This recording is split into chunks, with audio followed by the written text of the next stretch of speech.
おはようございます。ドライブカータイムです。うちのマナ娘が、今度仙台で用事があるから送ってよ。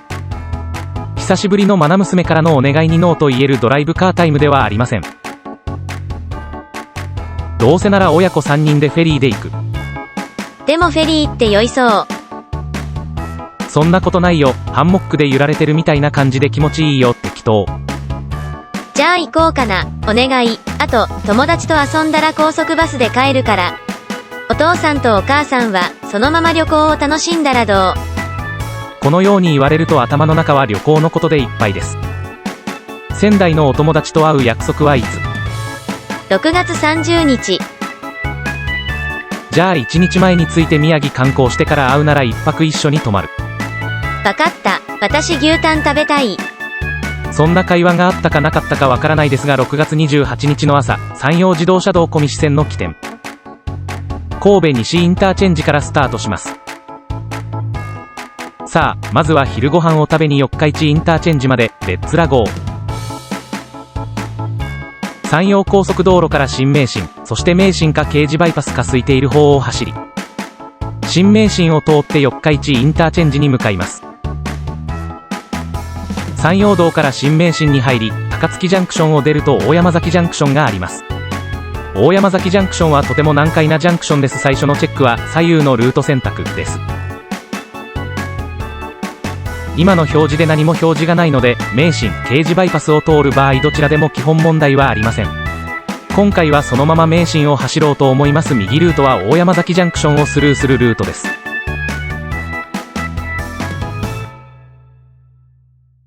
名神から草津ジャンクションで新名神に入り、鈴鹿山脈を越えます。綺麗な山々が織りなす雄大な鈴鹿山脈を抜けると分岐があります。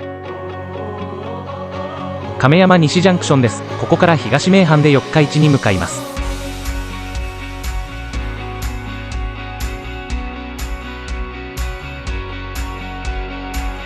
次の亀山ジャンクションでは伊勢道が分かれます。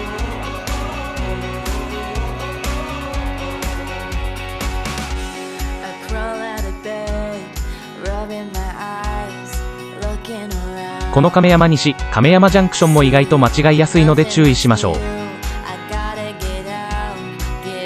しばらくすると四日市インターチェンジなので昼食のため高速道路を降ります。それから国道477号線から松本街道を走り到着です。目的地の宇那生に到着です。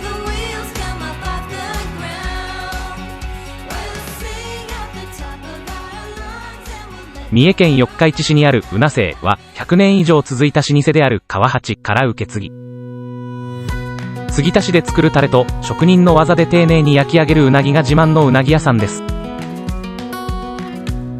宇那生さんに来た理由は、前回法天寺に食べたうなぎ料理が絶品だったからです。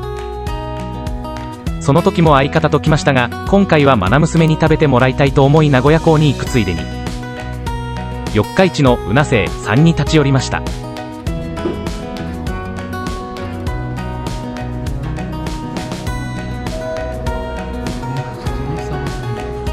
どれにしようか迷ってしまいま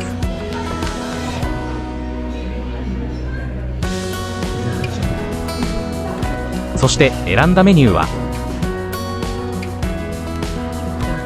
ひつまぶし定食、レディーセット。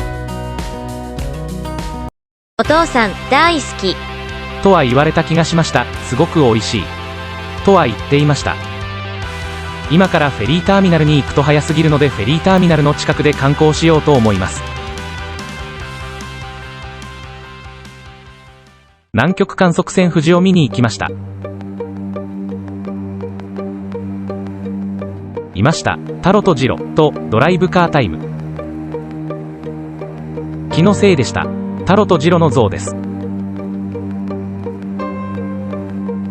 こちらは南極観測船富士の右舷側のプロペラです。すごい大きさです。南極観測車両も展示していました。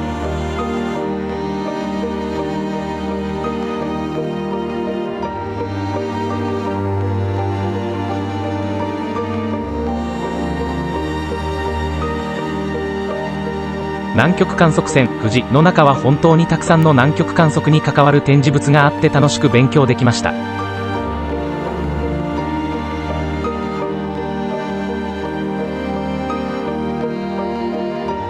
甲板にも観測ヘリが展示してありました。2時間は楽しめる南極観測船富士の船内観光でした。乗船受付の時間が近づいてきたので名古屋フェリー埠頭に入ります。フェリー乗り場に到着すると、車の場合名古屋仙台は90分、苫小牧は120分前に搭乗手続きが必要になります。乗船名簿の他に車検証コピー化の提示も必要になります。車なしの場合は出港の60分前までに受付を済ませる必要があります。目の前から左手に見える建物にて搭乗手続きを行います。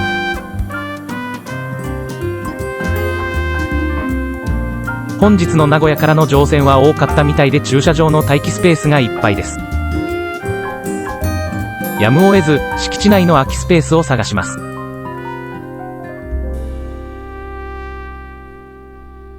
なんとかスペースを確保しました。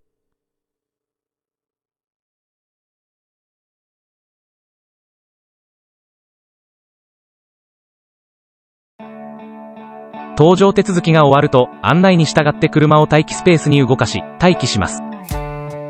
仙台行きと苫小牧行きは別のラインに誘導されますので係員の指示に従って駐車しましょう。フェリーへの乗船時間になると運転手は運転しながら案内に従って乗船します。では乗りましょう。今回は船首部分バウランプからの乗船です。車で乗船するのは人だけの乗船ではできない、車を船に運転して乗せる体験ができるので私は好きです。フェリーによって誘導の仕方、止める場所、入り口が全然違うので面白いですね。今回は太平洋フェリー基礎の名古屋乗船仙台下船の場合の乗船の一例だと思ってください。前からフェリーに乗船するのは初めてです。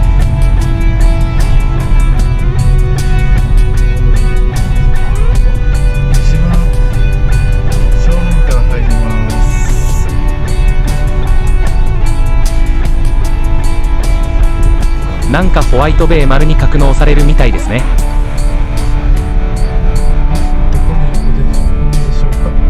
船内格納庫はかっけーですね。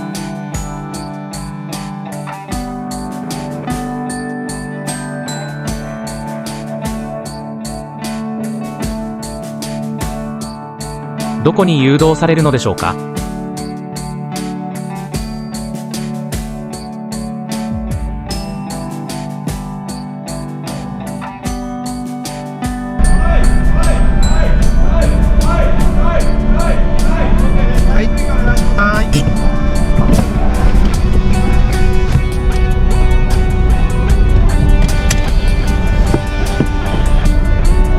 に上がると車には戻れないので必要な荷物を確認して客室に向かいます。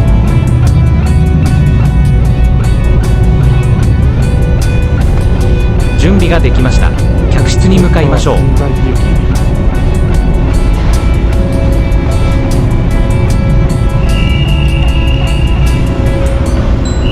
室入り口はこっち。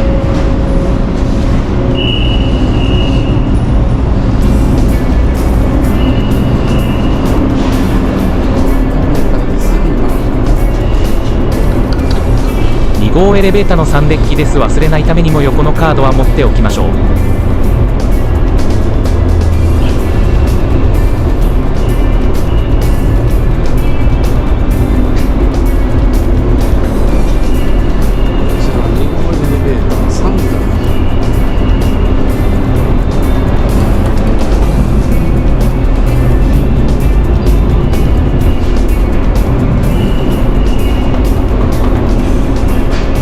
エレベーターによってはつながっていないデッキがあるので本当に重要です。降りる時の場所を頭の中に刻んでいたらエレベーターが到着していました。入ってますごめんなさい、すいません、失礼します。3階です。目的階は5階でした。そうですね、どこでしょうかね。1階にしましょうか。あ、すいません。同じようにわからないお仲間いると不安が減ります。今が何回なんだかこのような交流もちょっと嬉しいです。あ、よかったです。じゃあ今、そうですね。本当にもうもうね。操作券入っていたします。お願いします。ここは5階ですか？ 5階ですね。コーナーさんの14番ですね。はい。こちら通路です。こちらでありがとうございます。はい。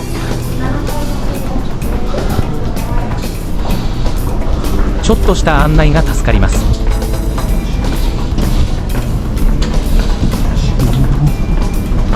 今回の部屋はどこかな？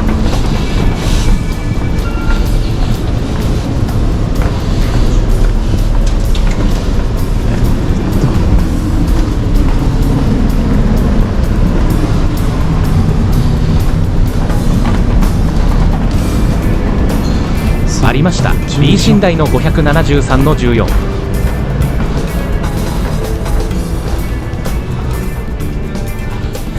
一番奥の下側のベッドでした。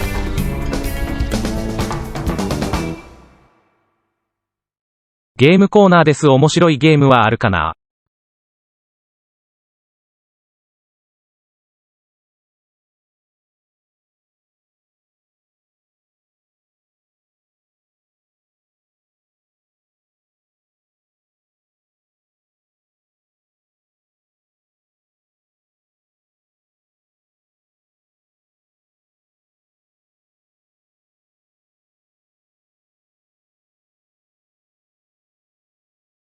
自動販売機はアイスクリーム、お酒、ソフトドリンクの定番商品ですね。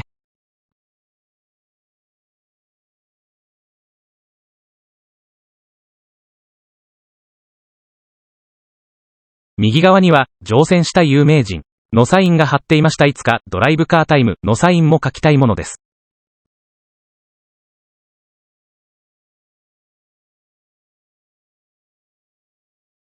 エントランスホールから6階に向かいます。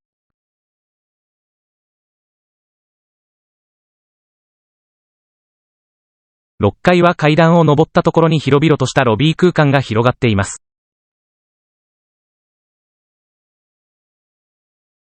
出港前に夕ご飯をいただきます。マナ娘は昼に四日市で立ち寄ったうなせい3のレディースセットでお腹いっぱいだそうで、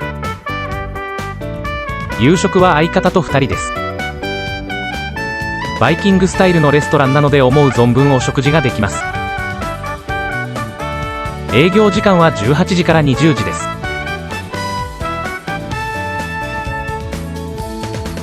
どんどんプレートにおかずが乗っていきます。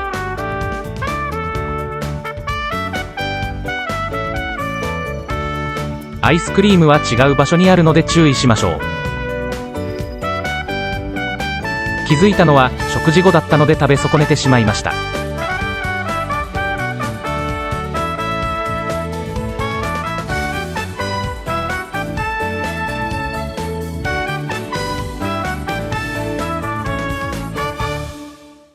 7階に上がって名古屋港の出港前の景色を見に行きましょう。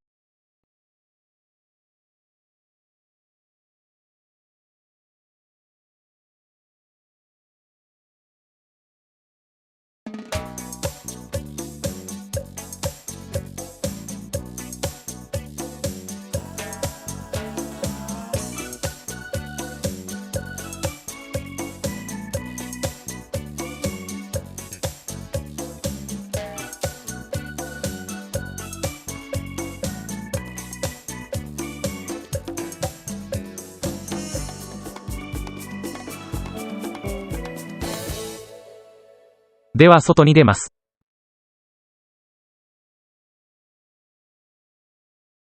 スカイデッキです。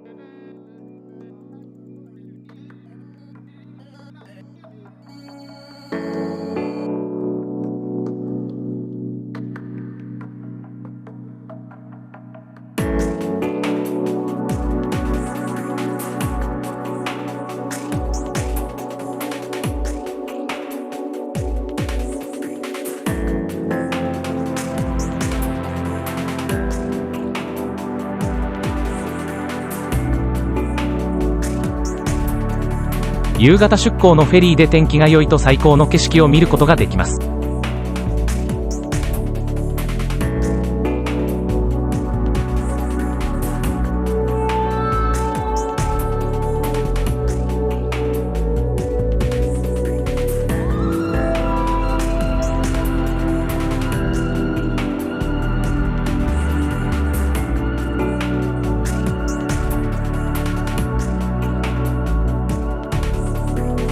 これは絶景です。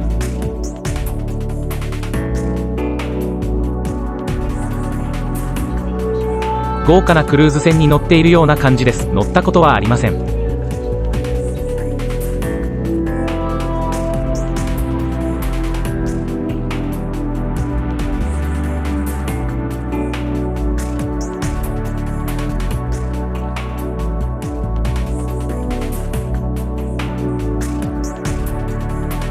徒歩で乗船の場合、ターミナルの2階乗船口からこちらの通路を通って乗船します。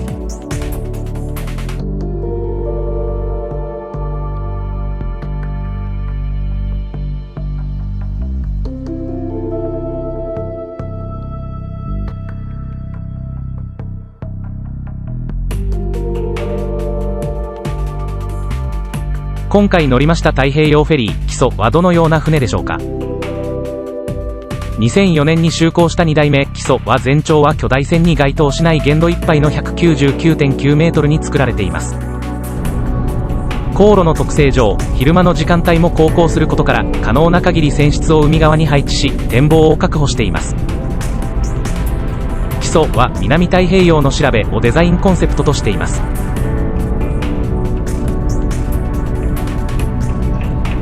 先代と比較して個室が大幅に増やされ B 寝台の階段を互い違いに配置するなどプライベートスペースの確保を重視した作りとなっています。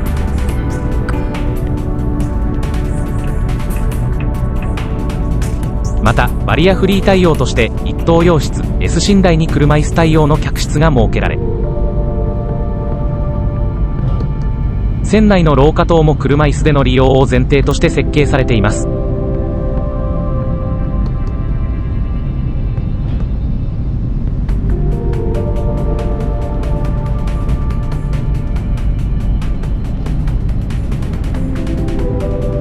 サイドランプが閉じると出港はもうすぐです。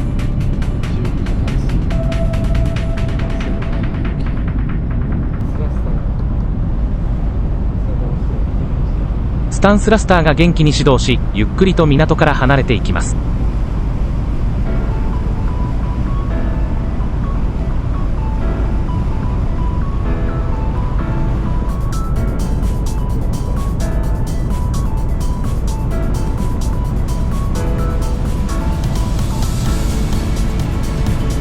このお見送りが嬉しいですね。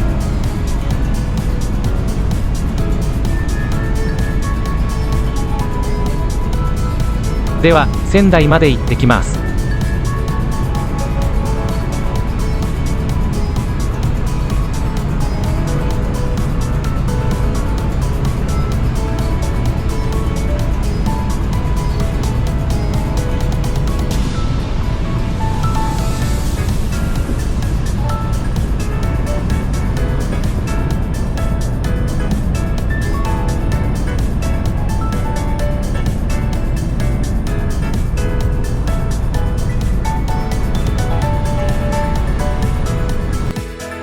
見てください、この景色。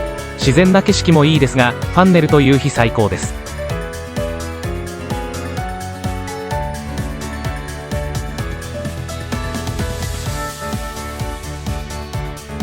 出港してすぐに名港トリトンの下を通過します。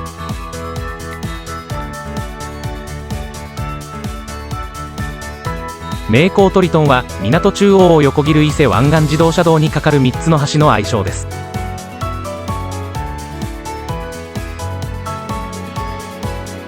西から名港西大橋赤、名港中央大橋青、名港東大橋白と連なっています。愛称は当時の日本道路公団が一般公募により決定しました。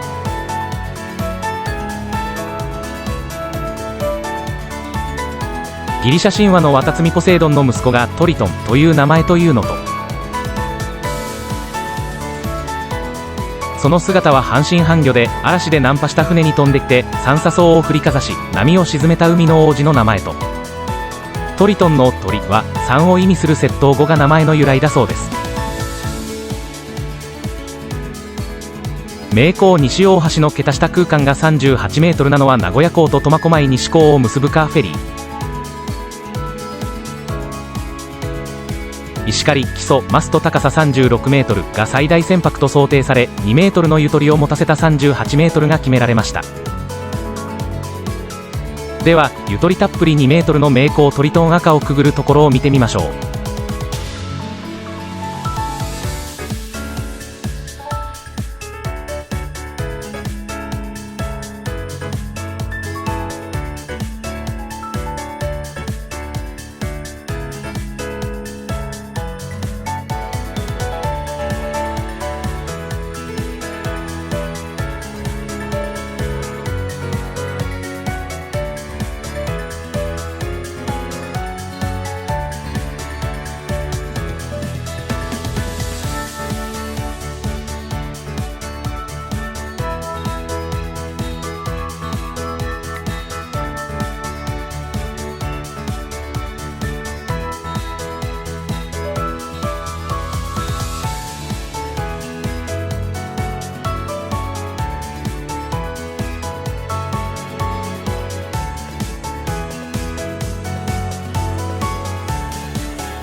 本当にギリギリでした。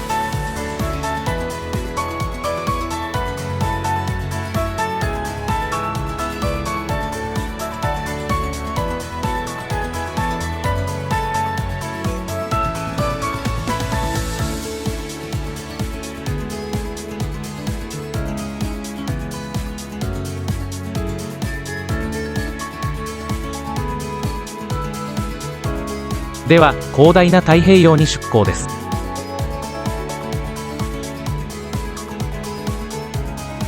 19時に名古屋港を出港した基礎は翌日の16時40分に仙台港に到着します。それまで21時間40分の船旅は時間を持て余してしまいます。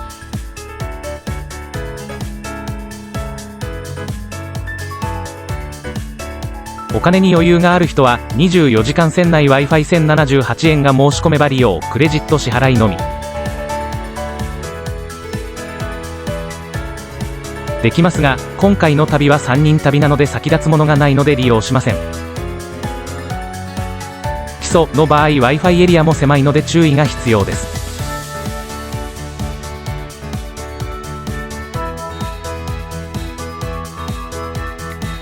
相方と愛娘はカードキー対応の B 寝台女性専用客室で休んでいて電波は届かないので、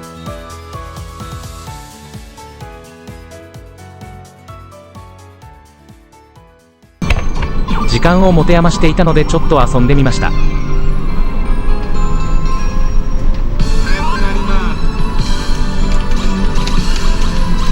四半世紀前の大学生の頃はゲームセンターで遊んでいたのですが、本当に久しぶりです。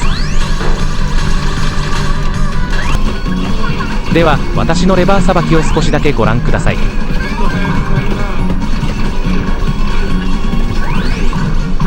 一面で全滅しました。悲しかったです。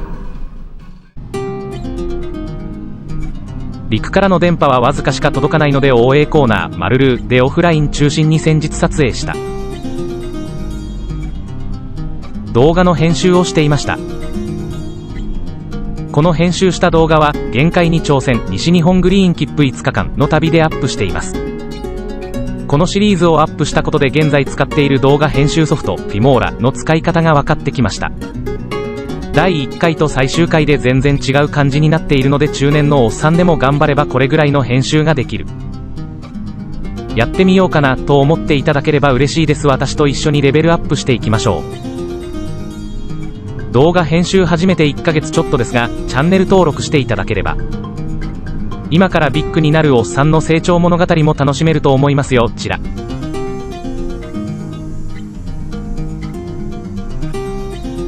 というような感じで、今回の名古屋仙台の公開中はマルルーに入り浸ってました。 B 寝台はドライブカータイムにとって少し難易度が高かったです。そのことを後日相方に伝えると、坊やだからさと言われました。気がつくと空が明るくなってきていました。今回の公開は波が静かで楽で良かったです。若干天気は悪いですが、波は静かでないでいます。時間に少し余裕があるので、緊急脱出用の緊急装備見てみたいと思います。救命ボートです。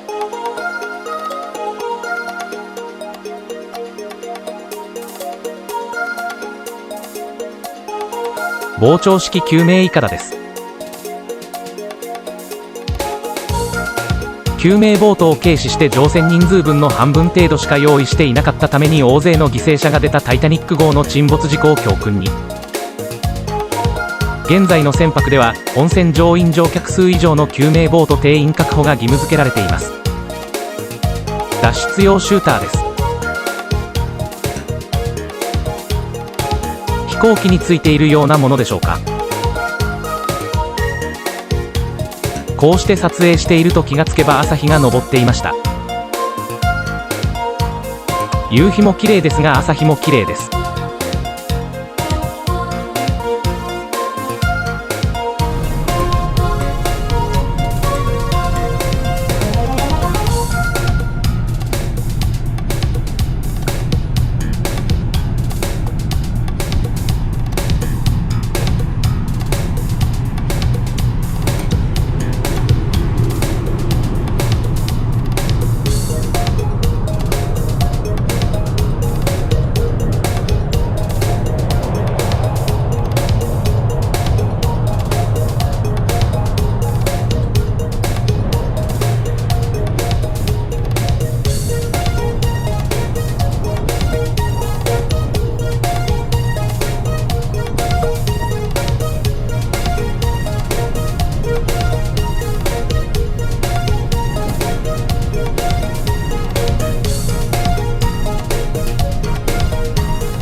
朝ごはんタイムです。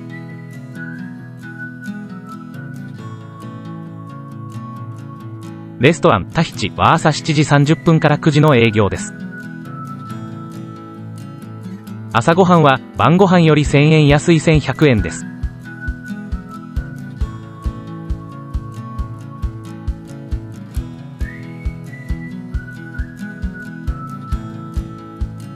席を確保してからいただきます。いただいたご飯はこんな感じです。朝はアイスクリームはやってなかったです。残念です。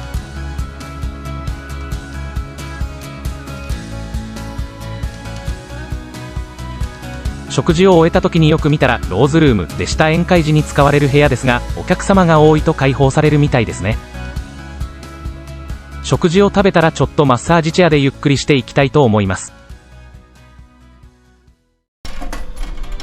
マッサージチェアに深く座っていると、なんか横から赤毛の若者がなんちゃらハルト様、何を見ておいでですか？なんて言われそうです。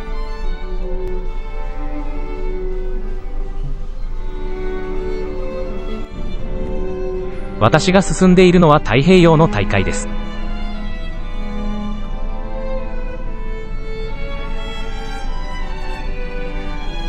お分かりいただけていると思うのですが、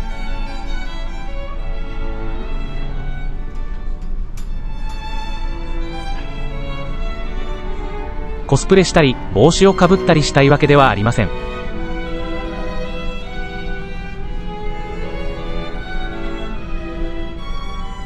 本当ですよ。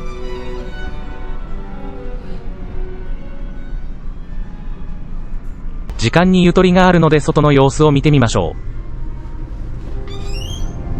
う。先ほどまで晴れていたのに前が全く見えません。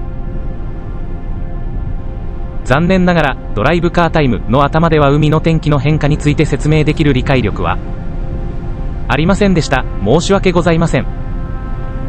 ですので霧の中で安全に航行できる理由について調べてきました。アルパ自動衝突予防装置と AIS 自動船舶識別装置です。アルパはレーダーから得る他船の方位と距離を連続して記憶し、他船の進路と速度をコンピュータで計算する。そして他船までの現在方位と距離、他船が最も接近する点までの距離と所要時間、他船の新進路、新速度などの情報がいつでも得られるようになっている。もし衝突の危険がある場合には、次戦の進路、速力をどう変えたら危険が避けられるか、新たな危険が発生しないかなど全ての影響をシミュレートして表示面上で明瞭に示すことができる。AIS 自動船舶識別装置オートマチックアイデンティフィケーションシステムの略。 AIS は船名、識別番号など船舶の固有情報と位置、進路、速力などの航海情報を自動的に送受信し、他の船舶や地上施設と共有するシステム。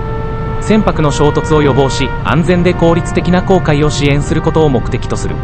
日本では国際航海に従事する旅客船と300総トン以上の船舶、国際航海に従事しない500総トン以上の船舶に搭載が義務付けられている。参考デジタル大次船。このアルパと AIS の導入はより安全な航海に役立っています。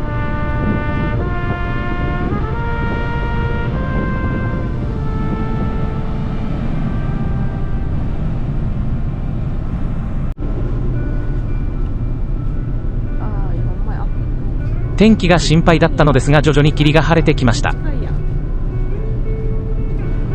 姉妹船石狩です。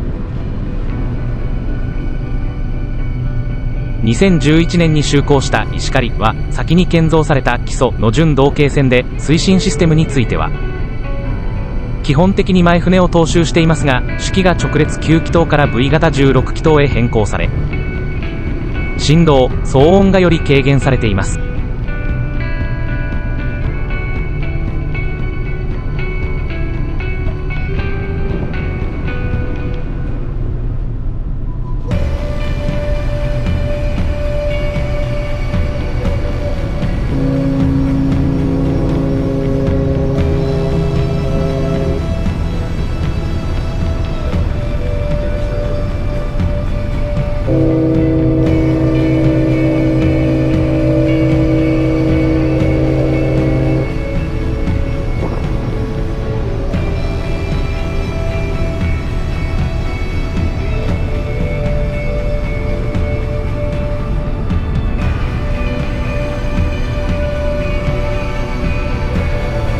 このような素敵な海の上の交流をまた見てみたいですね。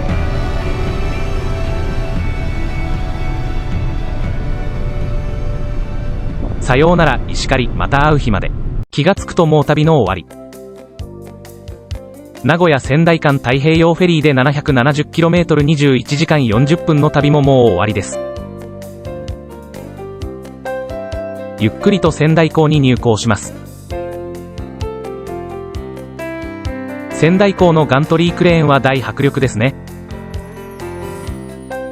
仙台航空はコンテナや完成自動車などを扱うユニット貨物の拠点として、国内では東北地域を代表する総合物流拠点として、そして東北で唯一の国際戦略港として発展しています。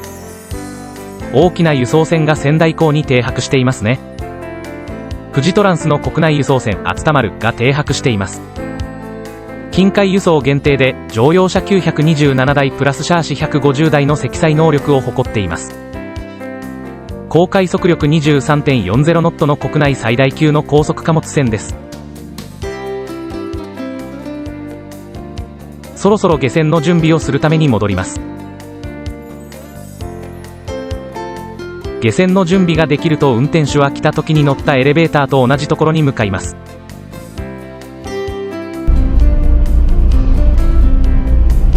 フェリーから降りる時も係員の指示に従います。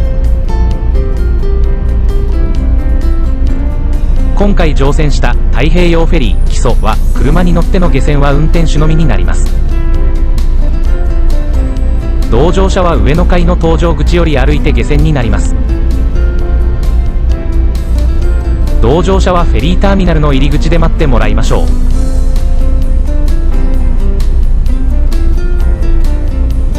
では出発です。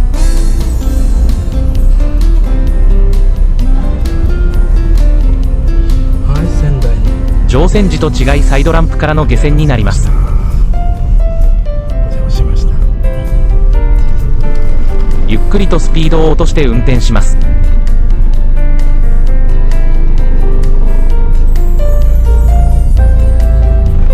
フェリーターミナルに向かいます。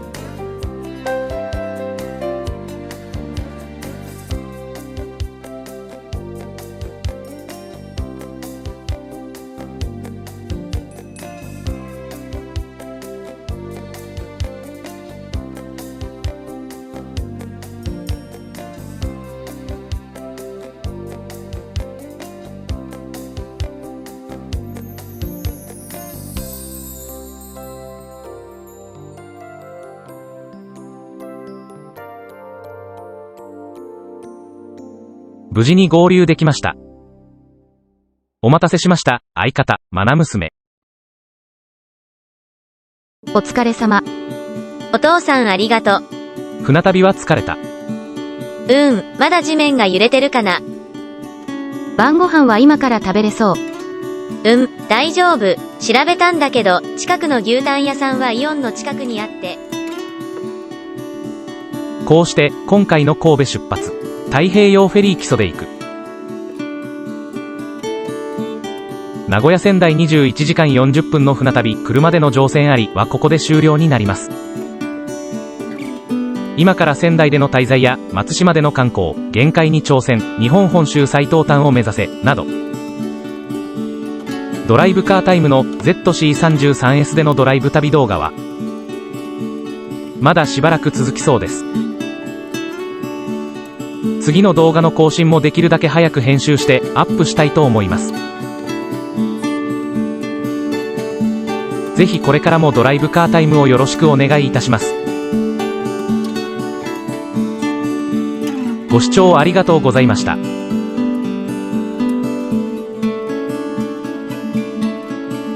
よろしければチャンネル登録していただければめがっさ嬉しいにょろ。